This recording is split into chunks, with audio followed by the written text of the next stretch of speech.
Hello and welcome to State of the Economy.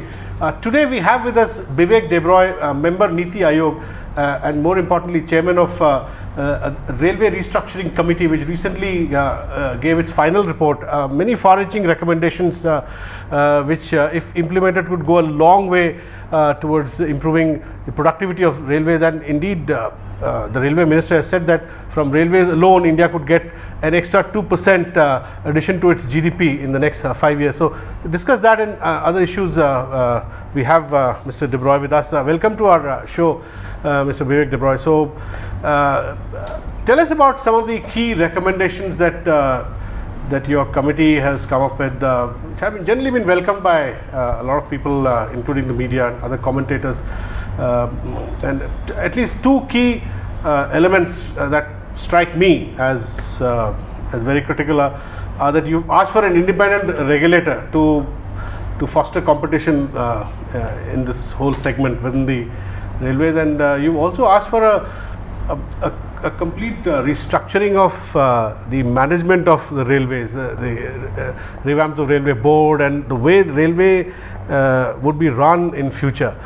So give us some more details on what exactly are you trying to attack?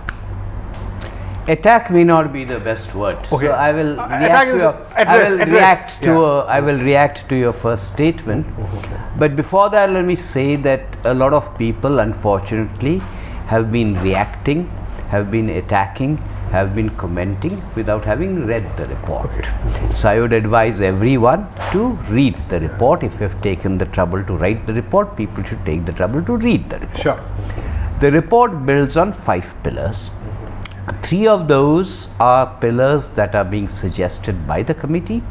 2 of those are pillars that already exist in terms of government policy. We have only argued that they need to be strengthened. The 3 pillars that we are talking about, I'll come to the other 2 in a moment. The 3 pillars that we are talking about is, 1, a transition to commercial accounting. Today the railway system is such that you cannot figure out what costs actually are, what the rate of return is, and this is not being done only for the purpose of attracting private investments. Even for the railways, for public investments, it's important to know what the rate of return is. So this income expenditure statement doesn't tell you how the details of how railway accounting system works, right? Yes, well, there are all kinds of details. Let's skip over that. The costing is not very transparent. So the first building block is this. The second building block is a breaking down of silos. By silos, I mean standard complaint about the railways is it works in departments, and the reason it happens is because entry happens through multiple channels.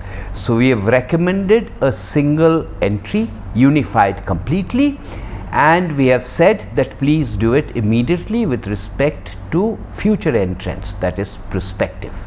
And so far as retrospective problems are concerned, which are always problematic, don't hold up the prospective because of the retrospective.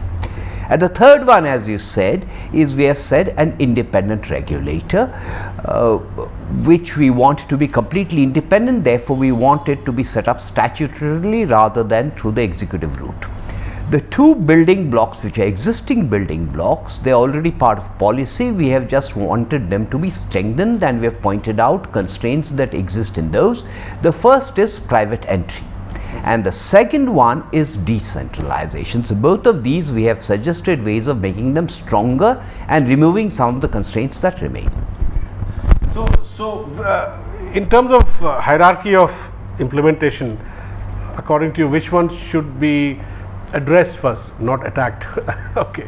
I don't think there is a hierarchy at all, because we've got you simultaneously go on. No, we've got a clear timeline which is spelled out in the report. Okay. That clear timeline in the report differentiates between the first 5 years and what happens after the first 5 years. And so far as the first 5 years are concerned, there is no hierarchy at all, because these things go in unison. And when I said that, let me take the example of the silos. I drew the distinction between the prospective and the retrospective. The prospective is very much part of the first 5 years. The retrospective can wait for the after the first 5 years. Explain prospective. How will it work out with some example? Yeah.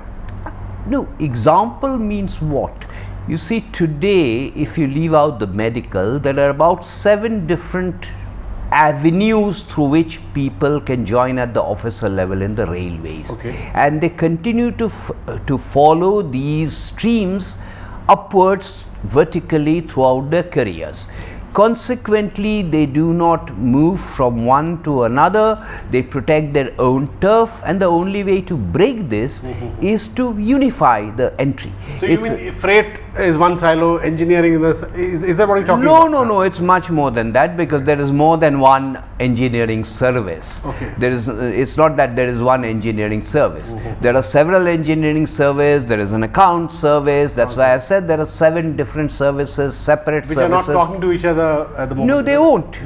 They simply won't, because the from the entry level right up to vertical movement upwards, the railways are structured in these silos. So you are essentially talking about a whole HR overhaul, right? HR management overhaul, right? My personal belief is that any organization that is embarking on a process of reforms, you need to fix the HR and you need to fix the accounting. If you do not fix the HR and if you do not fix the accounting, you will never get reforms in any organization. Yeah, HR and accounting are really 2 critical pieces. So people who talk about the railways, ignoring HR and accounts, will not be able to change the railways at all. That's where the railways, the board revamp also comes in, right? It's part of the HR, right? Well, in a way, it's related to part of the HR, but it's a little bit more than that, because what we have essentially said, it's linked more to the regulator part of it. What we have essentially said is, in the decision-making structure, there should be 3 different entities, and their role should be cleanly separated. The first entity, of course, is the Ministry of Railways. The Ministry of Railways formulates policy for the welfare of the entire country, policy for the welfare of the entire railway system, not only the Indian Railways. By Indian Railways, I mean IR, which is the public sector provider. Sure. Because it's perfectly possible that there may be private players too. So the Ministry of Railways formulates the policy for all of the railway system. Secondly, and it sets out the rule for competition. Secondly, you have the independent regulator, and that independent regulator ensures that there is a level playing field in terms of competition across these different entities. And this independent regulator is also saddled with the task of not tariff setting. I'll respond to tariff setting in a minute. Of computing social costs and compensating that social cost to whichever operator we are talking about, which may be IR also. Quite often, commentators have said that you guys don't understand that the railways perform a social function. They haven't simply read the report. Of course, we appreciate that the railways performs a social function. We have only said that you make it cleanly reimburse the railways or the private operator for the social obligations. Separate social costs from commercial costs. So we've got the independent regulator. Now, so far as the freight part is concerned, our perception is that the freight market is completely developed. So the freight market is ready for market determined tariffs. So far as the passenger side is concerned, we have said that the regulator recommends, but those recommendations are not binding. Okay, they're not binding. Okay. Now, when you talk about competition between segments, which segments are you talking about? Like, can you give us some example for the benefit of our viewers? Competition everywhere. Competition everywhere.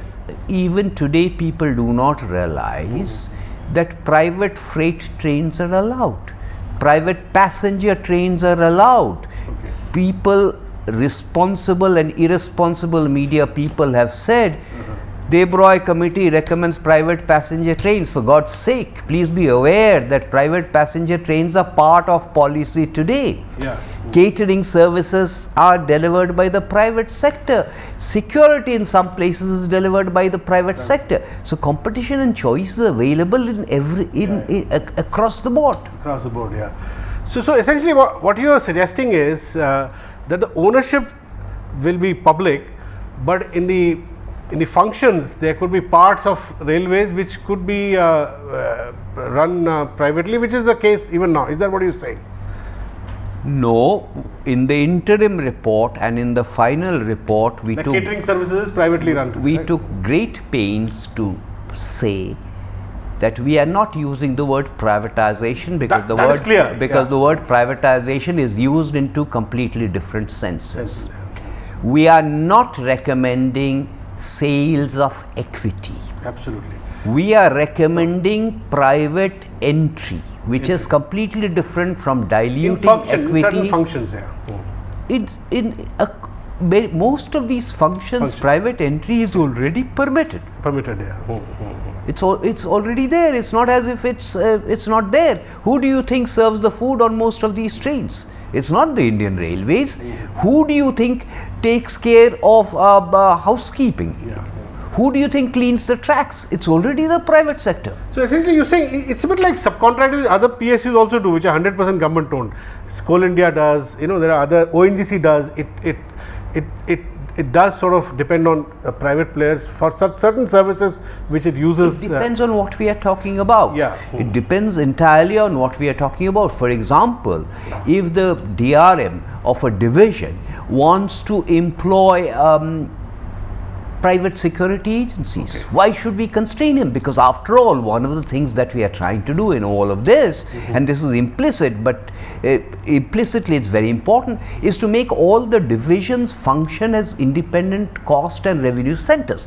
That does not mean we expect all of them to make profits. They won't. Understandably, they won't. But all the divisions and all the zones, of Indian Railways, they will become independent revenue and cost centers. Which means at a future date, maybe railway police force, that could also be, if a division so desires, they can have private security instead of railway police force. Is that my understanding correct? Absolutely. Absolutely. What we have said is even today in Pune, you will find that some of the RPF's functions, RPF has many functions. Some of the functions in Pune railway station, they have been given to a private security agency already.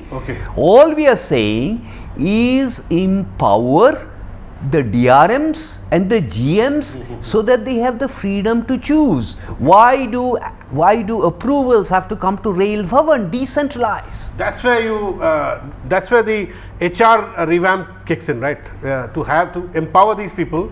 And to have all of that is true, but again what people do not seem to realize is in the 1950s the Indian railway system was much more decentralized.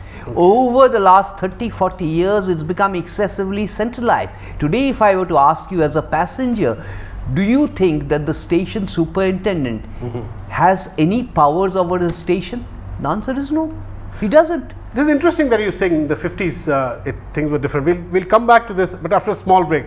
Please don't go away and keep watching RSTV.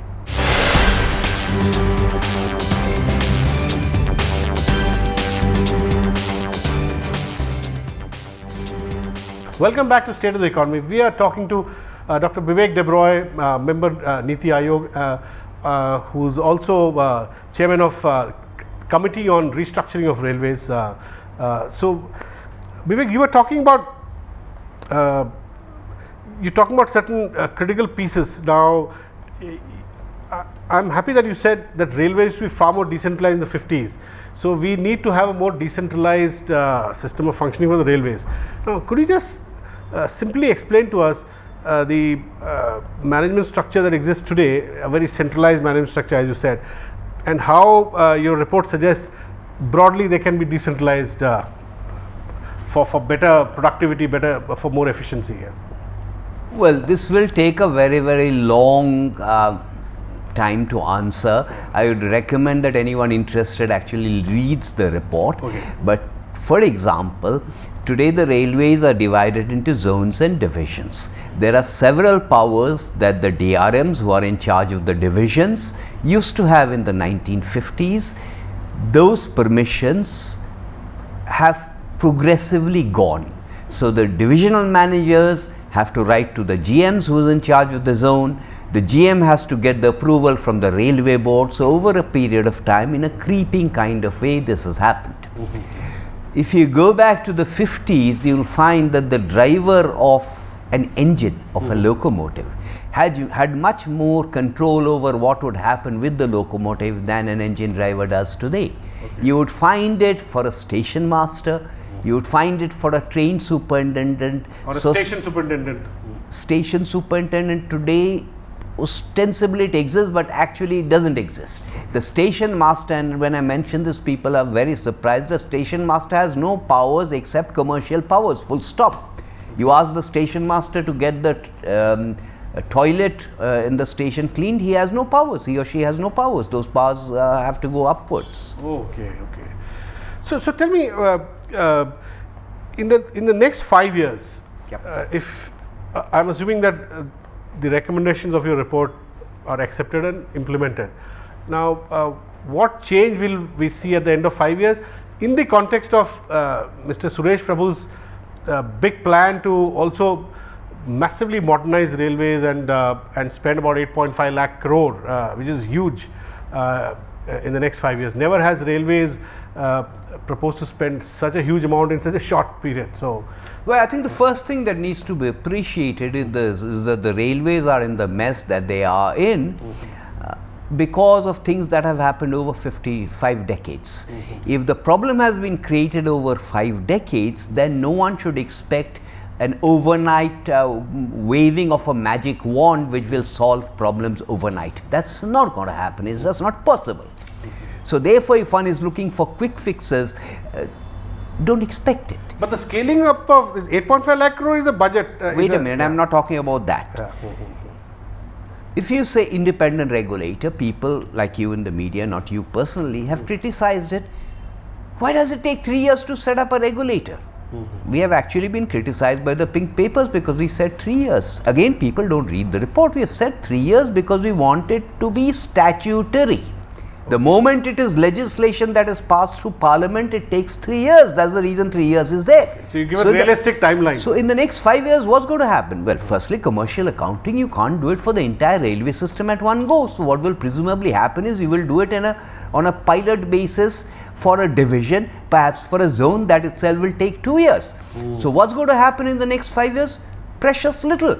But what you are doing in the next 5 years is putting in place the little bits of jigsaw that will enable the big jump, the big change in the period following the first 5 years. For example, to take one example, today I don't even know how much, as I said earlier, what the rate of return for a railway project is. So forget private investments being attracted. Today I don't even know what the rate of return is on safety measures, as opposed to, let us say, eliminating level crossings. Okay. So you basically you're trying to introduce clarity on these issues, separating commercial activities from social. So if anyone expects that in the next 5 years, because of this report, there will be bullet trains traveling at 350 kilometers per hour across all the metros, it's not going to happen. It's not supposed to happen. Sure. Anyway, bullet train in any case will take 15 years. So that nobody expects bullet train. So tell me how do you think the present railway employees, about, I don't know, 15 million of them? 13. 13, yeah. So how have they received some of these ideas? Have they been communicated well to the larger to the employees of the railways? Because one of the critical aspects of some of these rational reforms or changes is really communication. So where does railway stand on that? Well, not the railways. You are asking how do we as a committee stand on that, not on the railways, as a committee. If the management accepts your recommendation, they'll have to communicate it to them. No, there is a long list of people we have met, and yes, there have been several committees on the railways, but I challenge anyone to establish to me that there is any other committee which has travelled to so many zones, so many divisions, and met so many out of these railway employees that you are talking about. The reason you have gone around and met. Yes, there is I presume you've read the interim report. There was a list in the interim report also, and there is a fairly long list in the final report also. Sure. So actually, you shouldn't ask me the question.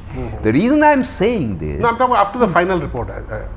So, what is the response after the final report? After the final report, or between the interim and the final report? No, I'm saying your final report came some time ago. Let me finish the answer to the question. This report has not been concocted in Delhi. This report has not even been concocted by the members of the committee. Sure. Most of the suggestions, perhaps all the suggestions in the reports, both reports, they have come from railway employees themselves. We have just put them into a structure. So it's a bottom-up report you're saying, yeah. So therefore, there is no question about it not being acceptable to railway employees. These are their ideas, and again, do understand that if there is any report, it's unreasonable to expect Venu to agree with 100% of what I have written, Sure. or for me to agree with 100% of what you have written. But if a person agrees with 75 to 80%, I think we've got consensus, and 75 to 80% consensus you will get. Yeah, absolutely. No, I was asking this because in the last few days, I did read some reports quoting unions making some disagreeable noises. So I was wondering whether, what is it that the unions, which parts are they not agreeing with? I'm sure they agree with a lot of your recommendations, because you Well, just that question will have to be answered by the unions. Unions, yeah. But I find the media also disagreeing. Okay. And- On what? Well, the media disagreeing on what it depends on the media. Media depends on which media you're talking about. But the media disagreeing on the one I mentioned, for example, earlier about why did we say 3 years for the regulator. Media disagreeing on the so-called dilution.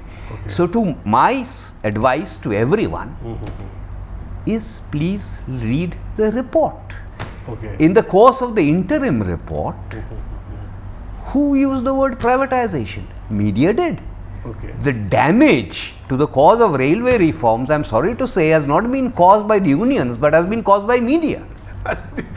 Sometimes I feel that you attribute too much power to the media. No, I don't. Media doesn't have that kind of power. No, it doesn't. But it should have the responsibility which it doesn't. I know of a newspaper which commented on the interim report even before the interim report was in the public domain and had been submitted. Okay. So I have no problems with people discussing the railways.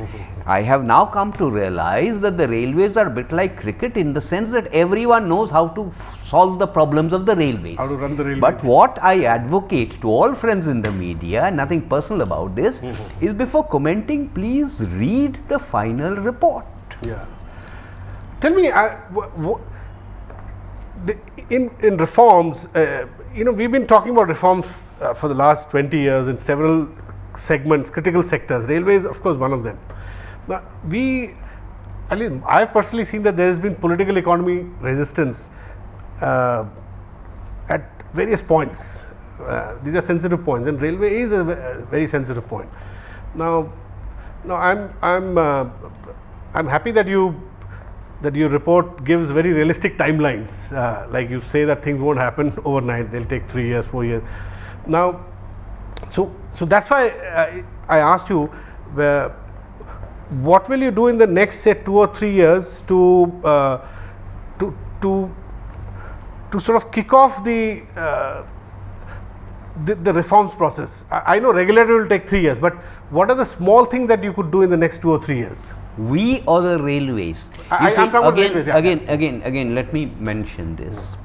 I mean the railways, management. Yeah. In my living memory, this is the first time a committee has worked in close consultation with the railway minister, with the railway board, with the employees and with the unions. So this is not a report that was written somewhere else. It's not a top-down report. So therefore, that interaction has already happened. The reason I am saying this is, therefore, there is no political economy. The political economy has already happened. It's already happened. It has already happened. You're fairly certain about that. I'm not fairly certain, I'm certain about that. I'm removing the word fairly. So therefore, I'll tell you why I'm saying this, because in the past there have been big reforms where consultations have happened, but somehow after announcing the we are talking measures, at the moment we are talking about the railways. What I fear is that what has happened in other sectors should not happen here. That's my apprehension. Yeah. No, but your apprehension is unwarranted. To take one example of that, let's take the example of the Rakesh Mohan committee report, which is the one that everyone cites. Yeah, yeah. Was there any consultation before that report was written? Before the final report was prepared? The answer is no. When were the unions first consulted? When there was a presentation made in Baroda when Nitish Kumar was the railway minister. So it was presented Before as a before that, there were no consultations.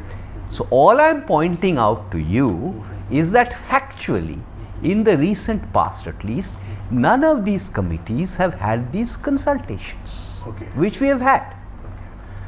So thank you very much, Dr. Bibek Debroy, and hoping that having done consultations at all levels, your recommendations are accepted and they fly over the next 5 to 10 years, as you say, and all the best. That's all we have in this edition of State of the Economy. Thanks for watching.